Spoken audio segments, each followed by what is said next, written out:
वो पैर पटकती हुई किचन की तरफ चली गई। उसका दिल चाह रहा था कि वह कार्तिक का सर ही फोड़ दे।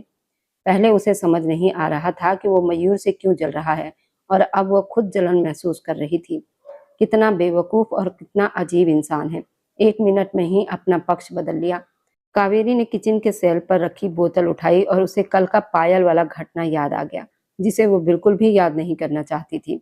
इतना ही शौक है तो कृति को पहना दो वो पायल, कावेरी ने रोते हुए खुद से कहा। उसे मालूम ही नहीं था कार्तिक ये सब उसे तड़पाने के लिए तो कर रहा था, ताकि वह खुद उसके पास आए और मान ले कि वह किसी और का उसे छूना सहन नहीं कर सकती। रात के देर समय तक काशी विला के बरामदे में पूरी खामोशी थी। बस चौकीदार के कदमों की आवाज दूर कहीं से सुनाई दे रही थी। नींद न आने की वजह से कावेरी कमरे से बाहर आ गई थी, जहां कार्तिक हाथ में कॉफी का कप लिए खंबे से टेक लगाकर खड़ा अंधेरे में कहीं देख रहा था। लगता है अमेरिका वाली लड़की से बातें करते करते थक गए हो, जो यहाँ अकेले में सुकून ढूंढ रहे हो। कावेरी ने उसके पास से गुजरते हुए ताना मारा तो कार्तिक के होठों पर हल्की कड़वी मुस्कान आ गई। कीर्ति से बातें करना थकान नहीं बल्कि दिमाग को शांति देता है। वह तुम्हारी तरह हर समय झगड़ा नहीं करती। कार्तिक ने मुड़कर उसे देखा तो कावेरी का दिल जैसे थम सा गया। तो फिर जाओ उसी के पास, यहाँ क्यों खड़े हो? कावेरी ने गुस्से से अपना दुपट्टा संभाला तो कार्तिक उसके करीब आ गया। तुम्हें उससे क्या फर्क पड़ता है कावेरी? मैं जिससे चाहूं मिलूं, जिससे चाहूं बात करूं। कार्तिक ने उसकी आंखों में देखा तो कावेरी को अपनी सांसें तेज लगने लगी। मुझे कोई फर्क नहीं पड़ता, तुम चाहो तो उससे शादी कर लो, मगर जिस तरह से तुम उसके सामने झुक रहे हो ना, वह काशी विला की परंपरा के खिलाफ है। कावेरी ने अपनी घबराहट छुपाने के लिए कहा तो कार्तिक ने हल्की हंसी दे दी। परंपरा की चिंता अब हो रही है तुम्हें? जब मयूर तुम्हारा हाथ पकड़ने की कोशिश कर रहा था तब तुम्हारी परंपरा कहाँ चली गई थी? कार्तिक का लहजा अचानक इतना सख्त हो गया, कावेरी को डर की एक लहर महसूस हुई। मयूर मेरे अंकल का बेटा नहीं बल्कि बचपन का दोस्त भी है, उसका हाथ पकड़ना कोई गलत बात नहीं है। कावेरी ने बात खत्म करनी चाहिए, मगर कार्तिक ने बिजली की तेजी से उसका हाथ पकड़कर उसे अपनी तरफ खींच लिया। दोबारा ये शब्द मत कहना कावेरी, वरना तुम्हारा वो हाथ ही तोड़ दूंगा जिस पर किसी दूसरे आदमी का स्पर्श हुआ हो। कार्तिक की आंखों में एक अजीब सा जुनून था, जो कावेरी को चुप कराने के लिए काफी था। तुम पागल हो कार्तिक, तुम सिर्फ अपनी जिद की वजह से सबको तड़पाते हो। कावेरी की आवाज में अब सिसकियां शामिल हो गई थी, मगर कार्तिक ने उसे नहीं छोड़ा, बल्कि उसके पैरों में बंधी पायल की आवाज को महसूस करने लगा, जो इस वक्त कावेरी के कांपते पैरों की वजह से बज रही थी। ये पायल याद है ना तुम्हें? ये मेरी निशानी है। जब तक ये तुम्हारे पैरों में है तुम किसी और की तरफ देख भी नहीं सकती। कार्तिक ने उसके कान के पास धीरे से कहा तो कावेरी का पूरा शरीर कांप उठा। कार्तिक ने उसे झटके से छोड़ा और बिना कुछ कहे अपने कमरे की तरफ चला गया, जबकि कावेरी वहीं खंबे का सहारा लेकर खड़ी रह गई। उसे समझ नहीं आ रहा था कि वह कार्तिक से क्यों सवाल कर रही थी और कार्तिक उसे अपनी क्यों कह रहा था, जबकि उनके बीच ऐसा कुछ भी नहीं हुआ था। अगले दिन जब नाश्ते की मेज पर सब लोग बैठे तो मयूर ने दोबारा कावेरी के पास बैठने की कोशिश की, मगर इस बार कार्तिक ने बड़ी समझदारी से मनोहर को इशारा करके दूसरी जगह बैठा दिया और खुद कृति के साथ बैठकर जोर से हंसने लगा। कावेरी ने एक नज़र कार्तिक पर डाली, जो कृति को ऑमलेट दे रहा था, और फिर उसने गुस्से में अपना निवाला प्लेट में पटक दिया। उसे समझ में आ गया था कि कार्तिक उसे उसी की भाषा में जवाब दे रहा है, मगर ये जवाब उसके दिल को बुरी तरह चोट पहुंचा रहा था। उसी दिन काशीराम विला में गोविंदराज और रितमा की हल्दी की तैयारियां बहुत तेजी से शुरू हो गई थी। ड्राइंग रूम से लेकर दूसरे बड़े हॉल तक सब दोस्त मिलकर डांस की प्रैक्टिस कर रहे थे। कावेरी, तुम तो बिल्कुल तितली लग रही हो इस पीले कपड़े में, और तुम्हारी ये पायल की आवाज तो पूरे घर में गूंज रही है। मयूर ने प्रैक्टिस के दौरान कावेरी के करीब आकर कहा तो कावेरी थोड़ा सा पीछे हटकर मुस्कुरा दी। उसे अंदाजा नहीं था कि कार्तिक, जो दूर खड़ा सजावट देख रहा था, उसकी नजरें लगातार उन दोनों पर टिकी हुई थी। कार्तिक के चेहरे पर एक दबा हुआ गुस्सा था। उसने महसूस किया मयूर बार बार कावेरी के दुपट्टे को छूने या उसके करीब आने का बहाना ढूंढ रहा है। कार्तिक का मन हुआ वहां जाकर मयूर का हाथ मोड़ दे, मगर काशीराम और कामनी देवी की मौजूदगी ने उसे रोक रखा था। कार्तिक बेटा, जरा इधर तो आओ। देखो, ये फूलों की माला ठीक लग रही है या इसे थोड़ा ऊपर करवाना चाहिए? काशीराम ने आवाज दी तो कार्तिक ने गहरी सांस ली और अपनी मुट्ठियां खोलते हुए दादा की तरफ बढ़ गया। उसी समय कावेरी का पैर फर्श पर पड़ा और एक चादर में उलझा और वह गिरने ही वाली थी कि मयूर ने तेजी से उसे कमर से पकड़ लिया। ये दृश्य देखते ही कार्तिक का सब्र टूट गया। वह फूलों की माला छोड़कर तुरंत उसकी तरफ आ गया। मयूर, अगर डांस की प्रैक्टिस खत्म हो गई हो तो जरा बाहर आकर जनरेटर का कनेक्शन देख लो, यहाँ बिजली बार बार जा रही है। कार्तिक की गरजती आवाज पूरे हॉल में गूंजी तो सब लोग चुप हो गए। मयूर ने घबराकर कावेरी को छोड़ दिया। अगले दिन काशी विला के आंगन में गेंदा नारंगी रंग के फूलों की खुशबू फैल रही थी। रितमा के हाथों में हल्दी लगाई जा रही थी। कावेरी पीले रंग के भारी कपड़ों में इधर से उधर भाग रही थी ताकि मेहमानों की सेवा में कोई कमी न रह जाए। कावेरी, जरा इधर तो आओ, देखो ये माला यहाँ से ढीली हो गई है। मयूर ने सीढ़ी पर खड़े होकर आवाज दी तो कावेरी मुस्कुराते हुए उसके पास पहुंच गई। अरे मयूर, आप इसे थोड़ा ऊपर करके बांध दो ना, वरना ये गिर जाएगी। कावेरी ने नीचे से माला का एक सिरा पकड़ा तो मयूर ने जानबूझकर झुककर उसके हाथ छूने की कोशिश की। तुम्हारे हाथ इतने नरम है कावेरी कि फूल भी शर्मा जाए, मयूर ने धीरे से कहा तो कावेरी को थोड़ी असहजता हुई, मगर उसने उसे बचपन की दोस्ती समझकर नजरअंदाज कर दिया। उसी समय कार्तिक काले कुर्ते में आंगन में आया। उसकी नजर सीधी उन दोनों पर पड़ी। मयूर का झुकना और कावेरी का मुस्कुराना कार्तिक के सीने में जैसी चुभन हो गया। उसकी आंखों में गुस्से की चमक आ गई। मयूर, अगर सीढ़ी से गिरने का इरादा नहीं है तो नीचे उतर जाओ, ये काम नौकरों का है। कार्तिक की आवाज इतनी सख्त थी कि ढोलक बजा रही लड़कियां भी एक पल के लिए रुक गई। अरे कार्तिक, तुम तो हर समय ऐसे ही सख्त बने रहते हो, हम तो बस थोड़ी सजावट कर रहे थे, मयूर ने हंसते हुए कहा और कावेरी के कंधे पर हाथ रखकर नीचे उतरने लगा तो कार्तिक चलते हुए उसके बिल्कुल करीब आ गया और मयूर का हाथ झटके से कावेरी के कंधे से हटा दिया। यहाँ औरतों के कंधे बोझ उठाने के लिए नहीं होते और न ही किसी दूसरे आदमी के सहारे के लिए होते हैं। कार्तिक का लहजा इतना कठोर था, कावेरी की सांस रुक गई। तुम पागल हो गए हो कार्तिक, वो मेरा बचपन का दोस्त है, कोई दूसरा आदमी नहीं है, कावेरी ने गुस्से में कहा तो कार्तिक ने उसे ठंडी नजरों से देखा। दूसरा आदमी वही होता है जिससे तुम्हारी शादी नहीं हुई हो, और इस घर में शादी के बिना किसी का साया भी किसी पर नहीं पड़ता। कार्तिक ने कावेरी की कलाई कसकर पकड़ ली और उसे एक तरफ कर दिया। जाओ अंदर जाकर नंदिता देवी की मदद करो। कावेरी चुप रह गई। वह कार्तिक को बहुत कुछ कहना चाहती थी, मगर उसकी आंखों की सख्ती ने उसे चुप करवा दिया।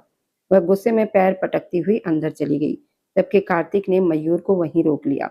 सुनो मयूर, ये अमेरिका नहीं है, ये मेरा घर है और यहाँ नजरें भी नीचे रखी जाती है और हाथ भी, समझ में आया तुम्हें?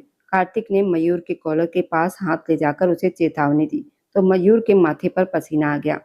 थोड़ी देर के बाद रात की महफिल सजी तो कार्तिक जानबूझकर कृति के साथ सोफे पर बैठ गया, क्योंकि उसे लग रहा था कावेरी भी ये सब जानबूझकर कर रही है। कार्तिक हंस हंस कर उसे बातें कर रहा था, मगर उसकी नजरें बार बार किचन के दरवाजे पर जा रही थी, जहां कावेरी खड़ी ये सब कुछ देख रही थी। कितना अजीब इंसान है, अभी मुझे समझा रहा था और अब खुद कृति के साथ ऐसे बैठा है जैसे वही उसकी होने वाली पत्नी हो। कावेरी ने गुस्से में ट्रे संभाली और जानबूझकर उसके सामने से गुजरने लगी। कृति, तुम्हें वो कॉफी पसंद है ना जो हम लोगों ने कल पी थी? कार्तिक ने जानबूझकर ऊंची आवाज में कहा। कावेरी ने मुड़कर उसे नफरत भरी नजरों से देखा और गुस्से में अपना पैर जोर से जमीन पर मारा तो उसकी पायल की आवाज कार्तिक के दिल तक पहुंच गई। उसे समझ आ गया कि उसका निशाना बिल्कुल सही जगह लगा है। कावेरी तेजी से ऊपर वाली गैलरी में चली गई, जहां अंधेरा था, ताकि कोई उसे रोते हुए देख ना सके। वह दीवार से टिककर अपनी सिसकियां रोक ही रही थी कि अचानक किसी की मौजूदगी उसे अपने पास महसूस हुई। इससे पहले कि वह चीखती, एक गर्म और मजबूत हाथ ने उसका मुंह बंद कर दिया और उसे अंधेरे कोने में खींच लिया। क्या तुम चाहती हो कि मैं मयूर का सिर फोड़ दूं? कार्तिक की आवाज उसके कान के पास चल रही थी। छोड़ो मुझे, तुम्हें क्या फर्क पड़ता है, तुम जाओ अपनी उस कृति के पास। कावेरी ने उसके हाथ पर अपने नाखून गाड़ दिए, मगर कार्तिक ने उसे जरा भी हिलने नहीं दिया। फर्क पड़ता है, बहुत फर्क पड़ता है। कार्तिक ने उसे दीवार और अपने शरीर के बीच रोक लिया। जब वो तुम्हारे करीब आता है तो मेरा मन करता है मैं पूरी दुनिया जला दूं। कावेरी की आंखें हैरानी से फैल गई। ये पहली बार था जब कार्तिक ने अपने गुस्से के पीछे छिपी भावना जाहिर की थी। उनकी सांसें एक दूसरे से टकरा रही थी और अंधेरे में कार्तिक की आंखें किसी भूखे शेर की तरह चमक रही थी। कार्तिक ने उसका चेहरा अपनी दोनों हथेलियों में लिया और अपना माथा उसके माथे से लगा दिया। कावेरी को लगा जैसे उसका सारा घमंड पिघलकर आंसुओं में बदल रहा है। तुम मेरे लिए सिर्फ एक दोस्त नहीं हो कावेरी, तुम वो जिद हो जिसे मैं कभी हारना नहीं चाहता, कार्तिक ने धीरे से कहा और उसे वहीं छोड़कर सीढ़ियां उतर गया। जबकि कावेरी को लगा आज की रात उसकी जिंदगी की सबसे लंबी रात बन गई है। थोड़ी देर के बाद कावेरी फिर से आंगन में आ गई। रितमा लाल रंग के भारी कपड़ों में स्टेज पर गोविंदराज के साथ बैठी थी। कावेरी आओ ना, अब इस गाने पर तुम्हें मेरे साथ डांस करना ही पड़ेगा।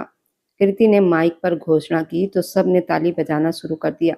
कावेरी ने झिझकते हुए बीच में बिछे कालीन पर कदम रखा तो उसे बहुत अजीब सा लगा, क्योंकि सबकी नजरें उसी पर थी।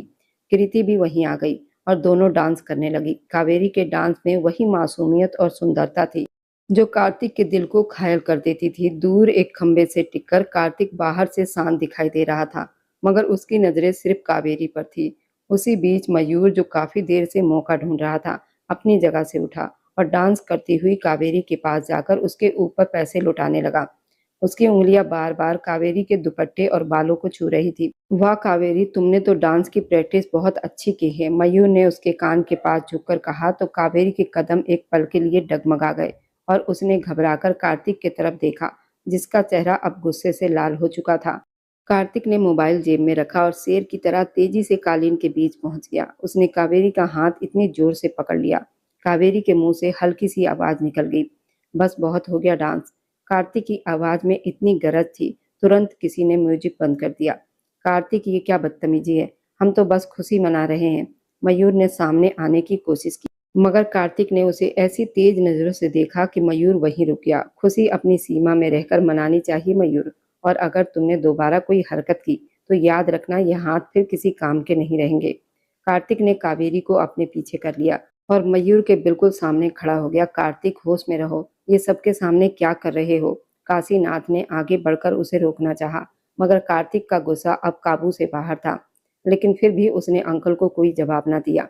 कार्तिक ने कावेरी का बाजू पकड़ा और उसे सबके सामने घसीटते हुए अंदर गलियारे की तरफ ले गया। कावेरी रो रही थी, मगर उसने खुद को छुड़वाया नहीं। कार्तिक उसे ऊपर की मंजिल पर उसके कमरे में ले गया और अंदर धकेल दिया। तुम गंवार हो कार्तिक, एक नंबर के गंवार हो, तुमने सबके सामने मेरा तमाशा बना दिया। कावेरी ने उसके सीने पर हाथ मारकर उसे पीछे धकेलना चाहा, मगर कार्तिक ने उसे कमर से पकड़कर दीवार के साथ सटा दिया। हाँ हूं मैं गंवार, मैं वही गंवार हूं जो ये बर्दाश्त नहीं कर सकता कि कोई दूसरा आदमी तुम्हारे बाल भी छुए। कार्तिक का चेहरा उसके इतना करीब था कि उनकी नाक आपस में टकरा रही थी। उसकी आंखों में ऐसी आग थी जो कावेरी को भीतर तक पिघला रही थी। तुम्हें क्या हक है मुझ पर? तुम तो मेरे कुछ भी नहीं लगते, कावेरी ने रोते हुए कहा। हक? कार्तिक ने एक कड़वी मुस्कान के साथ उसके पायल की तरफ इशारा किया। ये पायल गवाह है कि तुम किसके साए में हो। और याद रखना कावेरी, शादी का कागज तो सिर्फ दुनिया को दिखाने के लिए होता है, आत्माएं तो पहले ही एक दूसरे के लिए तय हो जाती हैं। कार्तिक ने उसके भीगे हुए गाल पर अपने हाथ का स्पर्श छोड़ा तो इतना गहरा था, कावेरी का पूरा शरीर कांप उठा। फिर वह उसे वहीं हैरान छोड़कर बाहर निकला और दरवाजा बाहर से बंद कर दिया। कार्तिक, दरवाजा खोलो, तुम मुझे कैद नहीं कर सकते। कावेरी दरवाजा पीटती रही, मगर बाहर से सिर्फ कार्तिक के भारी कदमों की आवाज सुनाई दी जो दूर होती जा रही थी। नीचे काशीराम ये सब कुछ देख रहे थे। उन्होंने अपनी दाढ़ी पर हाथ फेरा और चंद्र प्रकाश की तरफ देखा। एक फैसला करते हुए सिर हिला दिया। कल गोविंदराज और रितिमा की शादी के साथ कार्तिक और कावेरी की भी शादी करवाई जाएगी। आंगन में खामोशी थी, मेहमान जा चुके थे और घर का माहौल शांत था। काशीराम तकिए से टेक लगाए बैठे थे, तभी नंदिता देवी उसके पास आ गई। काशीराम जी, ये फैसला थोड़ा अचानक नहीं हो गया? अभी तो लड़की के मन में पढ़ाई की बातें थी, आपने एकदम इतनी बड़ी जिम्मेदारी डाल दी। नंदिता देवी ने कहा, अचानक लिए गए फैसले कई बार बड़े तूफानों को रोक लेते हैं।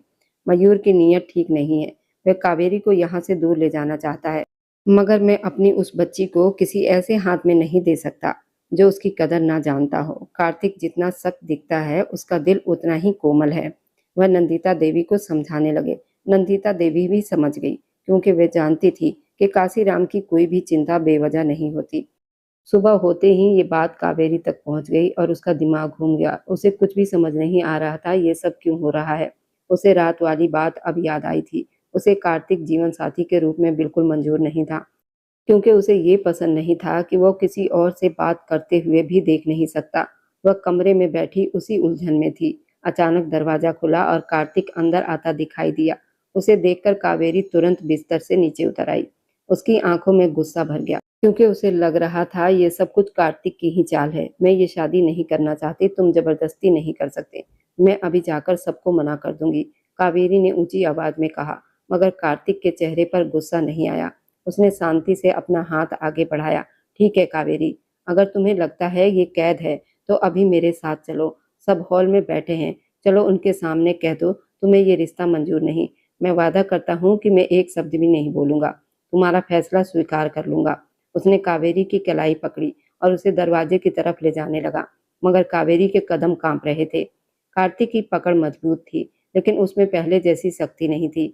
जैसे ही वो दरवाजे के पास पहुंचे और कार्तिक ने हैंडल घुमाने के लिए हाथ बढ़ाया, कावेरी के हाथ खुद ही दरवाजे के हैंडल पर रुक गए। फिर उसकी आंखों से एक आंसू गिरकर कार्तिक के हाथ पर गिरा। उसने कार्तिक का हाथ छोड़ दिया और अचानक मुड़कर अपना सिर उसके चौड़े सीने में लगा लिया। ये इनकार नहीं था, ये बरसों से छिपे उस प्रेम का शांति से स्वीकार था जिसे वह खुद भी छिपाती रही थी। कार्तिक ने धीरे से उसे अपने बाहों में ले लिया और उसके सिर पर अपनी ठोड़ी रख दी।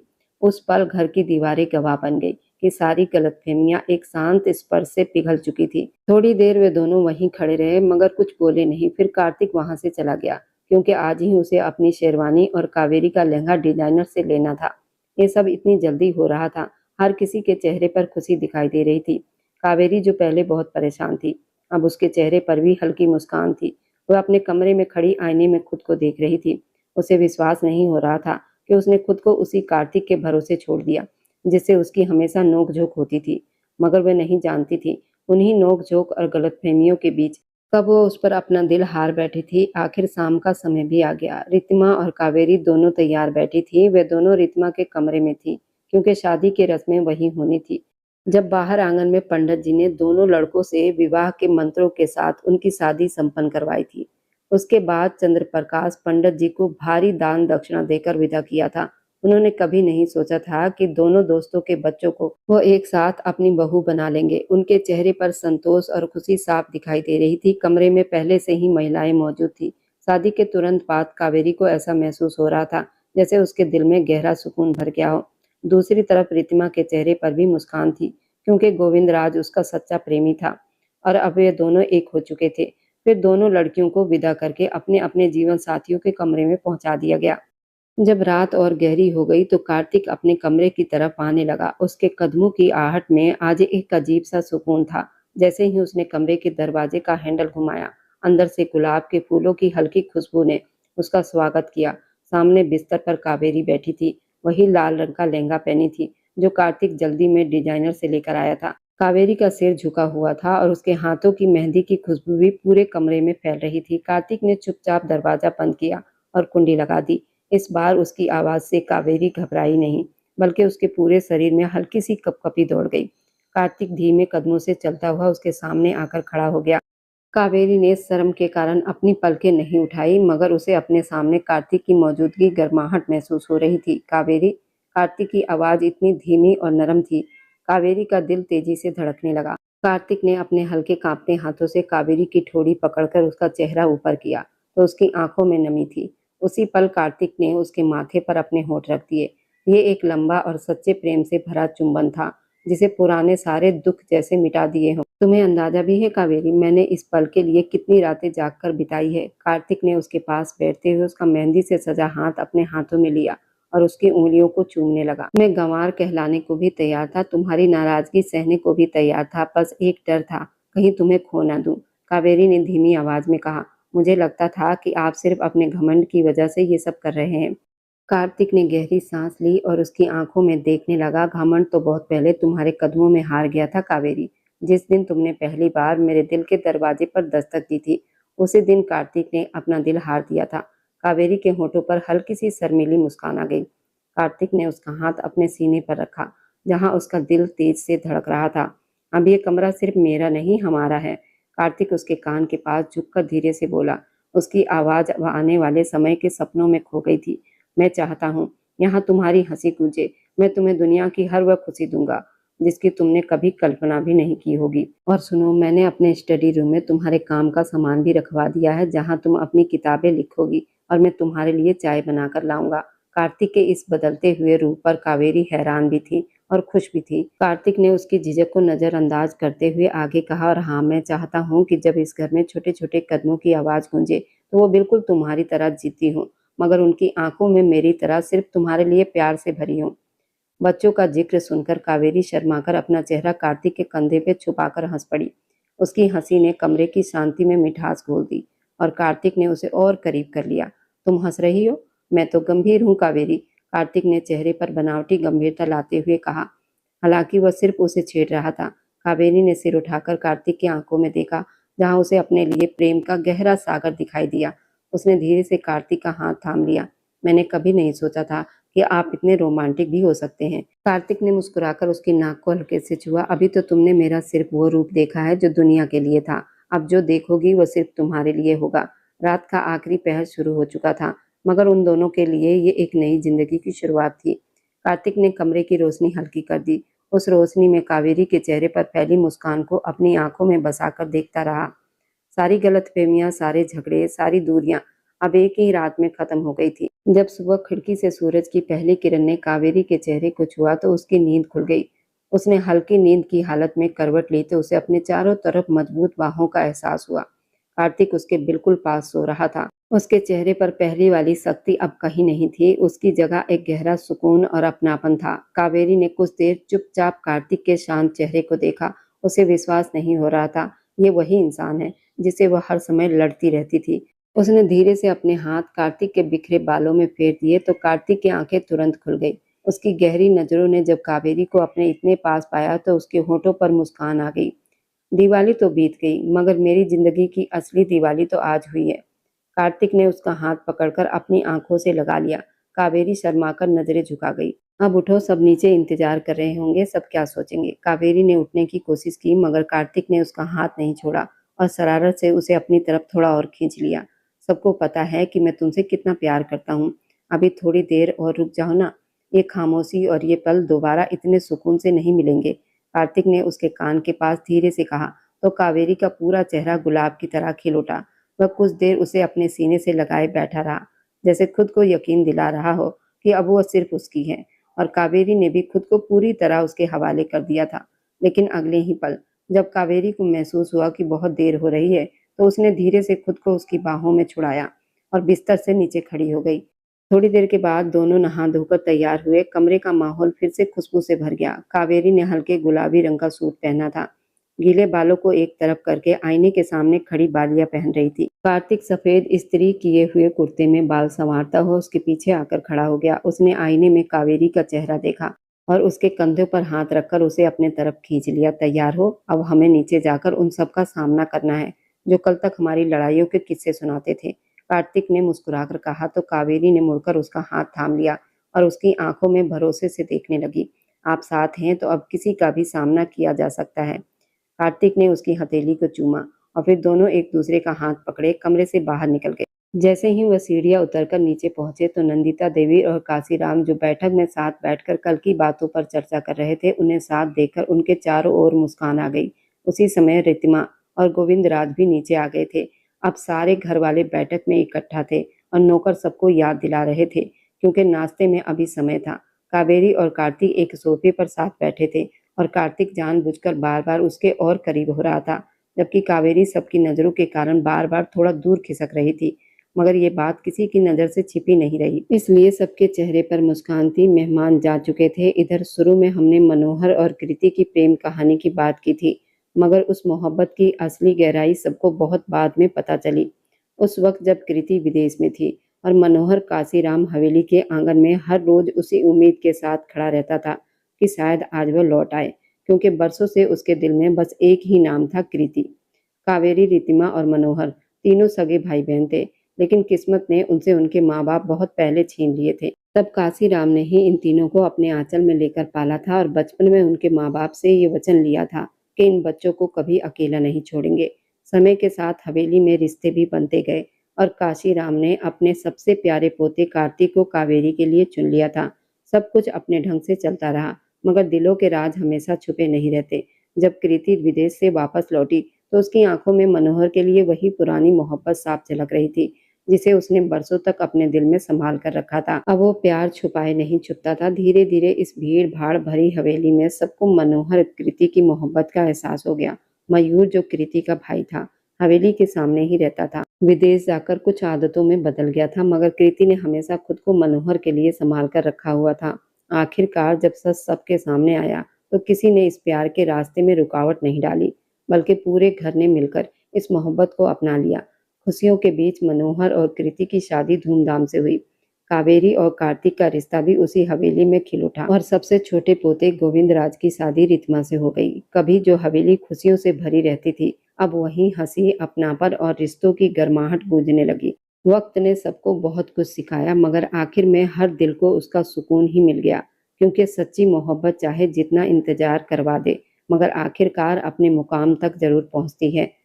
और काशीराम हवेली की इस कहानी का अंत भी उसी सुकून भरी मुस्कान के साथ हुआ, जहां हर रिश्ता अपनी जगह पर पूरा था और हर दिल अपने हिस्से की मोहब्बत पा चुका था। इसमें गौतम, कृति भी थे, इसलिए कार्तिक को अब कोई डर नहीं था। उसे पूरा विश्वास था कि अब कावेरी उसकी है और हमेशा के लिए उसी की रहेगी। और अब जाते जाते बस दिल से एक छोटी सी गुजारिश है, आप जहाँ कहीं से भी मेरी वीडियो देख रहे हैं, कमेंट में अपने शहर और राज्य का नाम ज़रूर लिखिए। आपके कमेंट मेरे लिए किसी अनमोल तोहफे से कम नहीं होते। और जो लोग अपना कीमती समय देकर मेरी कहानियाँ देखते हैं, लाइक और शेयर करते हैं, उन सबका मैं दिल से धन्यवाद करती हूँ। अगर आज की कहानी ने आपके दिल को छुआ हो तो वीडियो को लाइक करें, अपने दोस्तों तक ज़रूर पहुँचाएं और हमारे इस छोटे से परिवार का हिस्सा बनने के लिए चैनल को सब्सक्राइब करना ना भूलें, क्योंकि आपका हर सब्सक्राइब मेरे लिए आपका प्यार और भरोसा है। फिर मिलेंगे एक नई भावनाओं से भरी कहानी के साथ। तब तक खुश रहिए, स्वस्थ रहिए और मुस्कुराते रहिए।